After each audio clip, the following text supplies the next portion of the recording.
বছর আগে জন্মাইলে বড় বাচ্চা বাইচা যাইতাম, বাপের সাথে একসাথে মাঠে যাইতাম, ধান লাগাইতাম, পাট লাগাইতাম, মাছ ধরতাম জাল দিয়া, নদীতে নাইমা ইচ্ছা মতো ডুবাইতাম।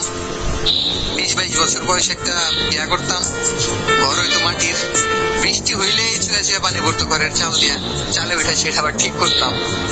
এই life, career, success, pizza, burger, iPhone, MacBook, Facebook, drone, মাসের বাসা ভাড়া, গাড়ি, বাইক, কোনো কিছু না কোনো চিন্তা থাকতো না। পছন্দ করা মেয়ের বাপ স্ট্যাবলিশ না হইলে বিয়া দিবে না সেটারও কোনো চিন্তা নাই, গাড়ি বাড়ির চিন্তা নাই, দুনিয়া নিয়ে কোনো চিন্তা নাই, কে ভাইরাল হইলো নাকি কারেন্ট ইস্যু কোনটা চলতেছে এইসব বাবার টাইম নাই। সন্ধ্যার পরে একটা ঘুম দিতাম, বাসা ভাড়া দেওয়ার কোনো প্যারা নাই, বাবা মারা ছাড়া একলা থাকুন দূরে থাকুন এইসবের কোনো প্যারা নাই, খালি কাজ করো, খাও, ঘুমাও। এই হার্ট অ্যাটাক, হার্টে ব্লক, অফিসের প্যারা, বসের ঝাড়ি, অন্তত পক্ষে টেনশন মুক্ত থাকতে পারতাম। 50 বছর আগে জন্মাইলে